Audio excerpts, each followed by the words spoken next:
Magandang araw po sa lahat at welcome back po ulit sa aking channel. At sa video po natin ngayon ay ituturo ko naman sa inyo kung paano mag-wire ng ganitong uri ng heating element. So ang tawag po dito ay 200 watts na Nichrome wire. Open coil po siya. So hindi po siya bumabaga kasi 200 watts lang. Doon sa mga gustong magbuo ng DIY incubator, wala ka pang pyesa, check mo lang po yung description box ko. Andyan yung Facebook account nung kinukuhanan ko ng mga incubator parts.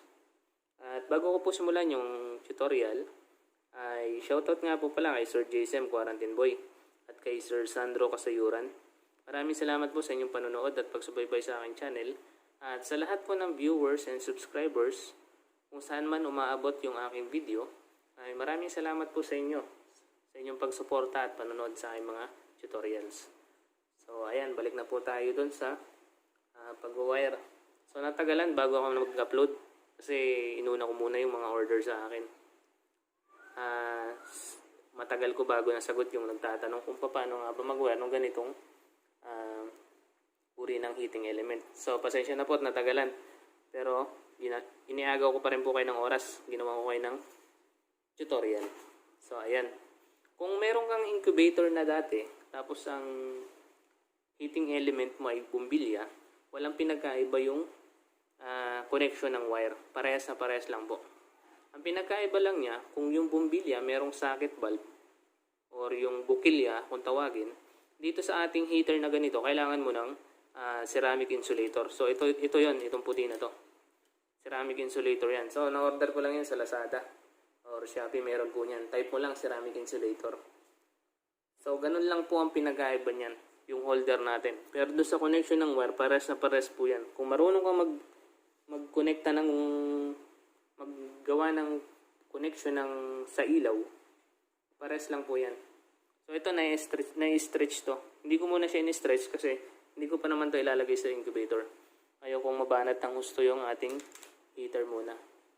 So in-stretch ko lang yan sagad kapag ilalagay ko na siya talaga sa incubator. Ang ginamit ko dito ay STC 1000. Tapos meron na rin fuse. So, doon sa nagtatanong kung paano maglagay ng fuse, sa isang linya mo lang yan ilalagay. Bawal maglagay ng magkaibang linya sa dalawang paa ng fuse. Pag naglagay ka ng magkaibang linya dito, nagsalubong sa loob, so putok yung fuse mo, sira. So, isang linya lang dapat ang kailangan dumaan sa fuse. Ayan. So, ayan, umpisa na natin yung pagtitrace yung wire. Kung makikita nyo, na naman siya, naka-wire na, papaliwanag ko na lang. Doon sa ating heater, itong ating kulay black na. Doon sa magkabilang dulo, nag-tap lang tayo ng wire. So, ito yung dulo, saka ito. Nag-tap ng wire, inilusot ko lang yan dito sa likod. Ito yan, itong nakabuhol na to. Yan, dalawang yan. Tapos doon sa fan natin, nakaparallel yan. Yan, nakaparallel lang po yan. So, ayan, umpisa na po natin yung tracing para madali na. So, sinetap ko na yung wire, no? Naka-wire na siya. Doon sa ating fan, blue and brown po. So, dito muna tayo mag-umpisa sa fuse. Yung fuse, ikinabit natin sa isang linya. Ayan. Tapos, after ng fuse, nakakonekta na dito yung isang wire na galing sa heater. Ito. Yung black. Ayan. After nitong fuse, kinonekta natin yung heater. Tapos, yung isang wire galing sa fan, yung blue. At meron pa ring isang maiksi na wire. So, yung maiksi na wire na yun yung nagbibigay ng power dito sa ating thermostat. Itong black na to. Ayan. Nakakonekta yan doon sa number 1. So, pag bumili naman kayo ng thermostat na STC, may ganitong diagram na sa likod. Kaya hindi na kayo maliligaw kung saan itatap yung power supply. Kasi may pangalan na yun. Power supply.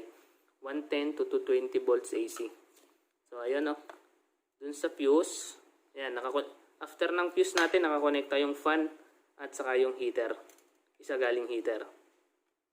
Tapos, nagtapuli tayo dito sa splice na to ng maiksing wire na ipinasok natin sa number 1 itong thermostat. Ayan yung supply para naman dito sa ating thermostat sa number 1. Ang supply dito, number 1 and number 2. Tapos dito sa isang linya, naglagay ako ng, ayan, naglagay tayo ng, itinap natin yung kabiyak na linya ng plug natin.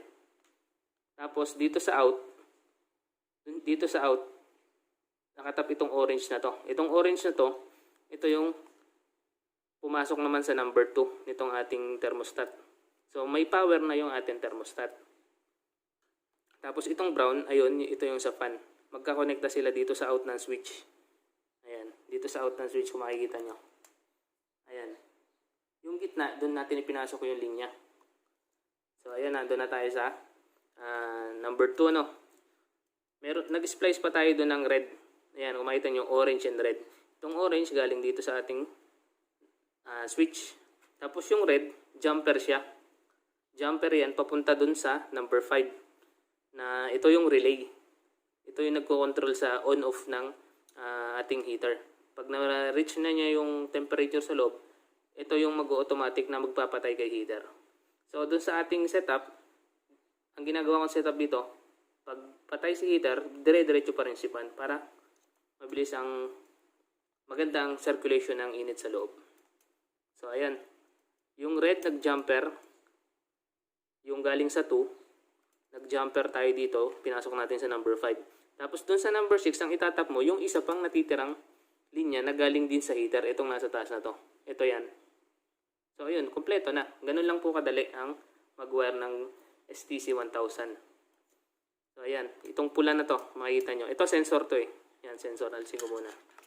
Sensor, para makita nyo. Ito yung galing sa fuse natin. After ng fuse.